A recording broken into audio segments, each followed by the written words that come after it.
चलिए घन का सवाल देखिए। बताया जा रहा है एक घन का प्रत्येक किनारा 5 मीटर है।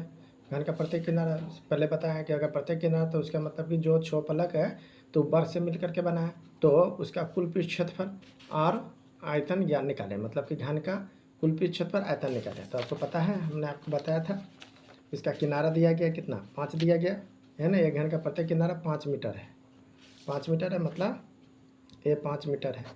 तो कुल पृष्ठ क्षेत्रफल तो देखिए आपको बताया गया था घन का कुल पृष्ठ क्षेत्रफल क्या होता है 6a²।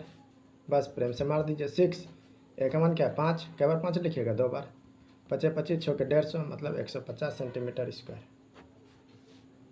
यह आपका क्षेत्रफल हो गया, है ना।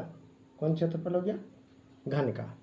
घन का अगर हम माने तो घन का कुल पृष्ठ क्षेत्रफल, ठीक है। अब देखिए अच्छा स्क्वायर, स्क्वायर देना जरूरी है। स्क्वायर इसलिए देना जरूरी है, क्षेत्रफल है, क्षेत्रफल में 2 डायमेंशन होता है, लंबाई और चौड़ाई होता है, ठीक है। 3 डायमेंशन होगा, क्यू दीजिएगा, ठीक है। अब क्या बोल रहा है आयतन निकालो। तो घन का आयतन क्या होता है, घन का आयतन बराबर भुजा क्यू, मतलब 3 बार ए। तो उसी तरह ए क्या है हमारा 5 है, तो 5 गुना 5 गुना 5 क्या आ जाएगा 25 25 पंचे 125। तो आयतन है तो सेंटीमीटर क्यू, अगर सेंटीमीटर के गप है तो।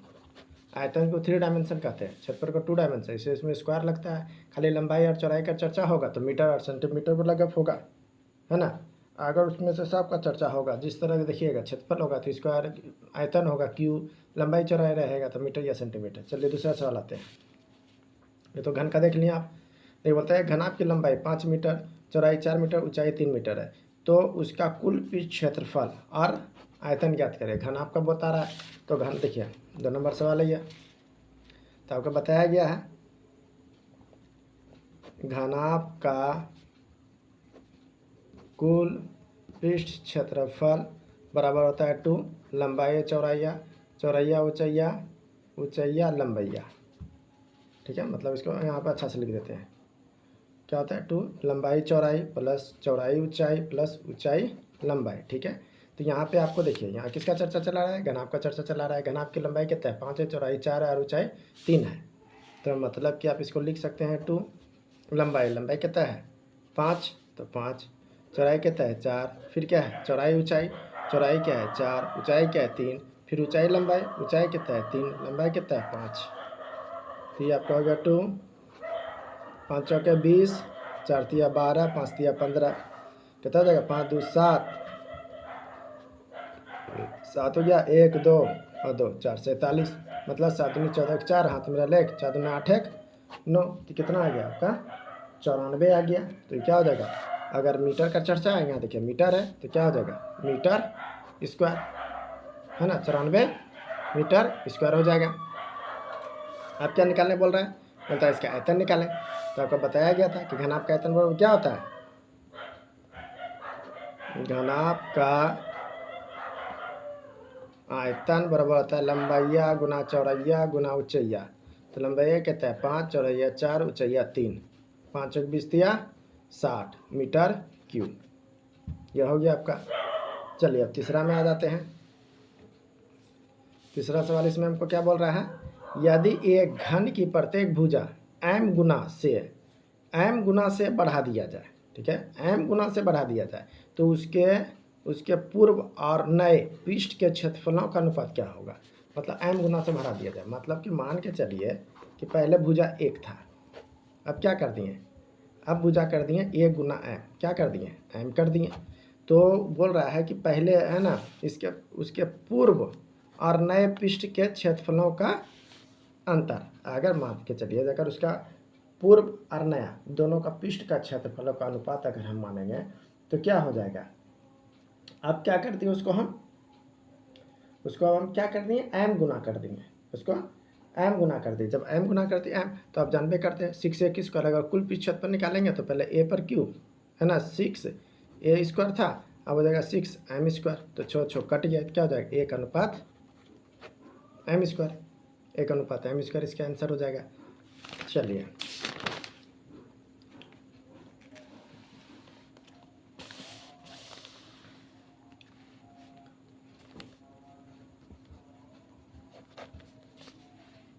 अगर सवाल ऐसा दे दिया जाए, 3 हो गया, चौथा सवाल देखिए, खाली आज घन और घनावे पे है। यदि किसी घनाभ के आयतन आयाम आयाम आयाम मतलब उसका लंबाई चौड़ाई ऊंचाई 4a 2a और a है, तो उसके बराबर आयतन वाले घन का किनारा कौन सा होगा। तो उसके बराबर आयतन वाले मतलब दोनों का आयतन क्या हो जाएगा, बराबर हो जाएगा। मतलब क्या हो जाएगा, यहाँ पे हो जाएगा कि घन का आयतन बराबर घनाभ का आयतन, घनाभ का आयतन। तो घन का आयतन आपको तो पता है, घन का आयतन होता है भुजा क्यू, और घनाभ में आयाम क्या क्या दिया गया है हमको, 4a Guna 2a Guna a दिया गया। यहाँ a क्यू हो गया, अब इसको गुना कीजिएगा, 4 दूनी 8, 1 2 3 गो a क्यू। तो अगर आप a लिखिएगा तो यहाँ पे घन आ जाएगा, मतलब 8a क्यू है, तो 8a क्यू है। अगर आप इसको तोड़ना चाहते हैं तो कैसे टूटेगा आपका, 2a गुना 2a गुना 2a, 2 दूनी 4 दूनी 8, 3 2 में क्या हो जाएगा, एगो 2a निकल जाएगा। तो देखिए ऑप्शन वाला सवाल था ना। सवाल क्या कहते हैं, यदि किसी घनाभ के आयाम 4a 2a और a हो तो उसके बराबर आयतन वाले घन का किनारा कौन सा होगा, तो 2a हो जाएगा उसके बराबर घन वाले आयतन। चलिए अब एक सवाल और है,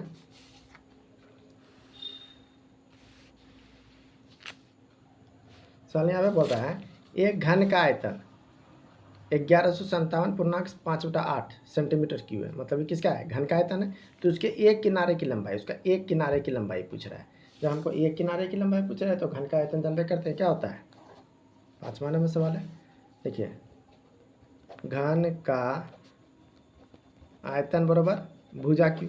ठीक है, तो हमको भुजा पता नहीं है, ठीक है, हमको भुजा पता नहीं है। चलिए हमको भुजा पता नहीं है, क्यों रखें, लेकिन आयतन हमको पता है। आयतन दिया गया है 1157.5/8, ठीक है, तो एक क्यू हो गया।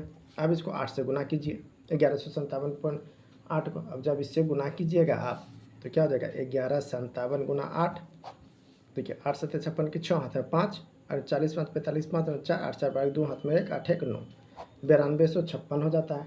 फिर उसमें आप क्या कीजिएगा, 5 को जोड़िएगा, 5 को जोड़ दिए 6 5 11 5 1 6 9 2, मतलब क्या आपका हो गया 92 61, 92 61। तो क्या होगा ये आपका 92 61/8। और इसको 3 भाग में हमको करना है। ए अगर यहाँ लिखते हैं तो यहाँ 3 दे करके हमको 92 61 को निकालना है। तो आप जानते हैं क्यूब का एक शॉर्ट ट्रिक भी होता है, मतलब कि आप जर्नल तरीक़ा से भी कर सकते हैं, ऐसे भी कर सकते हैं। हम ऐसा देख लेते हैं कि 3 जैसे क्यूब का गप हो जाए, जब भी 3 वाला का गप हो जाए, जैसे 9 2 6 1 ये तीनों को साइड ले लिए, कौन ऐसा अंक है जिसको गुना करने के बाद लास्ट में यूनिट प्लेस 1 आवे। तो देखिए अगर आप 1 गुना 1 गुना 1 करते तो 1 आता है, इसका यूनिट प्लेस पे 1 हो जाएगा। और इस पर कौन ऐसा अंक है जिस पे क्यू करने के बाद 9 से छोटा आवे, तो आपका हो जाता है 2 2 पे क्यू कीजिएगा तो 2 पे क्यू कीजिएगा 8 होता है, जो 9 से थोड़ा सा कम है, कितना हो गया 21। तो इसका मतलब क्या होगा, इसमें 3 गो 21 होगा, है ना। ये होगा 21 गुना 21 गुना 21 बा 2 गुना 2 गुना 2, मतलब 2 दूनी 4 दूनी 8 हो गया आपका 8 हो गया। तो देखिए इधर 3 गो 21, 1 2 3 गो, तो 1 गो 21 निकला। फिर आपका देखिए 1 2 3 गो 2, तो 1 गो 2 निकला। आप जब इसमें 21 में 2 से भाग दीजिएगा तो 10.5 सेंटीमीटर है, तो सेंटीमीटर क्या है, सेंटीमीटर है, तो आपका ही सेंटीमीटर निकला, मतलब 10.5 सेंटीमीटर आपका ही आंसर आया। ठीक है, इस टाइप आप समझ गए कि घन और घनाभ का कैसे सवाल बनाया जाएगा। अब देखिए घन का एक और सवाल देख लेते हैं। अगर इस तरह का रहे,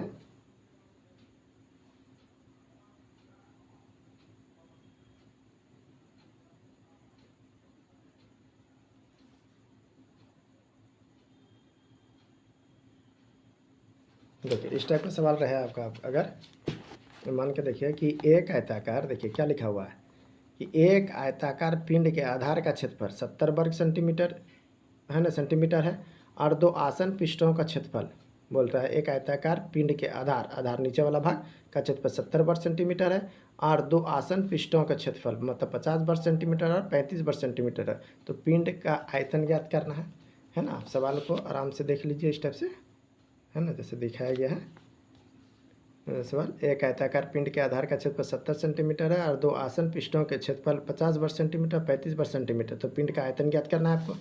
तो देखिए, तो इस सवाल को कैसे बनाइएगा।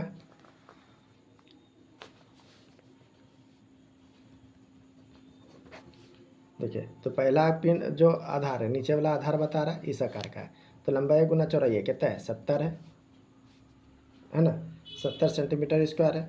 फिर आपका दिखाया गया लंबाई और ऊंचाइया, लंबाइया और इस पर खड़ा कर दिया, इस तरह से इसे खड़ा कर दिया, ये खड़ा कर दी थी, ऊंचाइया हो गया। तो ये आपका हो गया लंबाइया और ऊंचाइया को ले लिए, तो लंबाई गुना ऊंचाई आपका कितना हो गया, दिया गया 50 सेंटीमीटर दिया गया। और फिर आपका जो है चौड़ाई, ये चौड़ाई और ऊंचाई को लिया, तो आपका हो जाएगा चौड़ाई इंटू ऊंचाई कितना है 35 सेंटीमीटर है, इस टाइप से है। तो अभी तीनों को अगर हम गुना कर देते हैं, अगर ये तीनों को गुना कर दें एक दूसरे से, तो क्या हो जाएगा लंबाई चौड़ाई, है ना, उसके बाद हो जाएगा चौड़ाई ऊंचाई गुना चौड़ाई, है ना, लंबाई ऊंचाई चौड़ाई ऊंचाई, ठीक है। तो हो जाएगा चौड़ाई ऊंचाई हो जाएगा, फिर लंबाई और ऊंचाई हो जाएगा। इधर क्या हो जाएगा आपका 70 गुना 50 गुना 35, ठीक है। तो देखिए एल क्या को हो गया, एक 2 गो एल हो गया, तो एल स्क्वायर हो गया। बी क्या को हो गया 2 गो हो गया, बी स्क्वायर हो गया। एच क्या को है 2 गो है, क्या हो जाएगा एच स्क्वायर हो जाएगा। मतलब सब 2 गो हो गया। और यहाँ पे आपका क्या बचा 70 गुना 50 गुना 35 बचा। अब देखिए एल बी एच हो गया, सब पे स्क्वायर दे सकते हैं हम, इसको चाहें तो तोड़ भी सकते हैं। 70 को क्या कर सकते हैं 35 गुना 2 70, 50 को तोड़ सकते हैं 25 गुना 2 50 और 35 जैसे है उसे लिख देते हैं। अब जो है हमारा एल बी एच अगर हमको निकालना रहे तो क्या हो गया आयतन हो गया। एल बी एच किसका आयतन होता है, घनाभ का आयतन होता है ना। तो घनाभ पे, तो यहाँ पे हम डायरेक्ट इसका स्क्वायर इधर ले आते हैं, तो हमारा बच्चा एल बी एच बराबर अंडर रूट हो जाएगा 35 गुना 2 गुना 5 गुना 5 गुना 2 गुना 35, ठीक है। तो अब देखिए एल बी एच का मतलब क्या होता है भी, तो मतलब ये आयतन हो गया। तो 2 को 35 है तो 1 को 35 निकलेगा, 2 को 2 है 1 को 2 निकलेगा, 2 को 5 है 1 को 5 निकलेगा। मतलब 5 दूनी 10 गुना 335 350 अगर मीटर है तो आप जाकर के मीटर दे सकते हैं, और सेंटीमीटर है तो क्या हो जाएगा सेंटीमीटर क्यूब, इसका आंसर हो गया।